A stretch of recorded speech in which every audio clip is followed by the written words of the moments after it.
ਸਮੁੰਦਰੀ ਦੇ ਇੱਕ ਨਵਾਹੀ ਪਿੰਡ ਦੇ ਅੰਦਰ ਪਾਕਿਸਤਾਨ ਬਣਨ ਤੋਂ ਪਹਿਲੇ ਦੀ ਸਿੱਖ ਮਜ਼ਹਬ ਜਾਂ ਹਿੰਦੂ ਮਜ਼ਹਬ ਦੀ ਇੱਕ ਮੜੀ ਕਹਿ ਲਓ, ਸਮਾਧੀ ਕਹਿ ਲਓ, ਅੱਜ ਵੀ ਮੌਜੂਦ ਆ।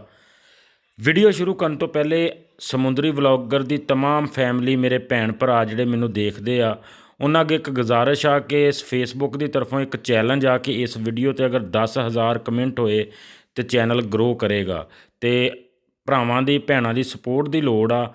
ਤੁਸੀਂ ਕਮੈਂਟ ਦੇ ਵਿੱਚ ਆਪਣੇ ਪਿੰਡ ਦਾ ਨਾਂ ਜਾਂ ਕੁਛ ਵੀ ਲਿਖ ਕੇ ਲਾਜ਼ਮੀ ਜਾਣਾ। ਇਨਸ਼ਾਅੱਲਾ ਮੈਨੂੰ ਉਮੀਦ ਆ ਕਿ ਮੇਰੇ ਦੇਖਣ ਵਾਲੇ ਭੈਣ ਭਰਾ ਮੇਰੀ ਸਪੋਰਟ ਜ਼ਰੂਰ ਕਰਨਗੇ। ਇਸ ਟਾਈਮ ਮੈਂ ਸਮਾਧੀ ਦੇ ਅੰਦਰ ਆ ਗਿਆ ਵਾਂ। ਇਹਦੇ ਵਿੱਚ ਹਿੰਦੀ 'ਚ ਜਾਂ ਫਿਰ ਗੁਰਮੁਖੀ ਦੇ ਵਿੱਚ ਕੁਛ ਲਿਖਿਆ ਵਾ।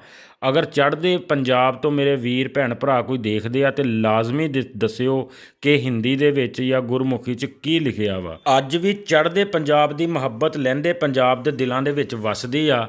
ਇਹ ਜਗ੍ਹਾ ਜਿਹੜੀ ਆ ਇਹ ਅੱਜ ਵੀ ਉਸੇ ਤਰ੍ਹਾਂ ਹੀ ਮੌਜੂਦ ਆ। ਇਹ ਪਿੰਡ ਦਾ ਨਾਂ 200 ਪੂਰਾ ਖਿੱਦਰ ਵਾਲੇ ਦੇ ਕੋਲ ਆ। ਸਮੁੰਦਰੀਓਂ ਤਕਰੀਬਨ 16 ਕਿਲੋਮੀਟਰ ਦੂਰ ਆ।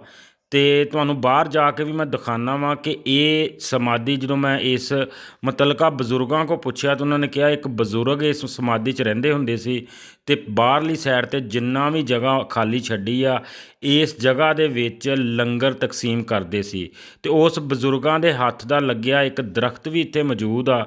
ਵੀਡੀਓ ਦੇ ਆਖਰ ਦੇ ਵਿੱਚ ਮੈਂ ਉਹ ਵੀ ਦਿਖਾਵਾਂਗਾ। ਬਾਕੀ ਵੀਰਾਂ ਅੱਗੇ ਗੁਜ਼ਾਰਿਸ਼ ਆ ਕਿ ਚੈਨਲ ਨੂੰ ਫਾਲੋ, ਵੀਡੀਓ ਨੂੰ ਲਾਈਕ, ਕਮੈਂਟ ਤੇ ਕਰਨਾ ਹੀ ਕਰਨਾ ਵਾ। ਇਸ ਟਾਈਮ ਜਿੰਨਾ ਤੁਸੀਂ ਗਰਾਊਂਡ ਦੇਖ ਰਹੇ ਹੋ, ਇਹ ਸਾਰਾ ਉਸ ਟਾਈਮ ਪੰਡਾਲ ਹੁੰਦਾ ਸੀ। ਇੱਥੇ ਲੋਕ ਬਹਿੰਦੇ ਸੀ ਅਤੇ ਲੰਗਰ ਖਾਂਦੇ ਹੁੰਦੇ ਸੀ।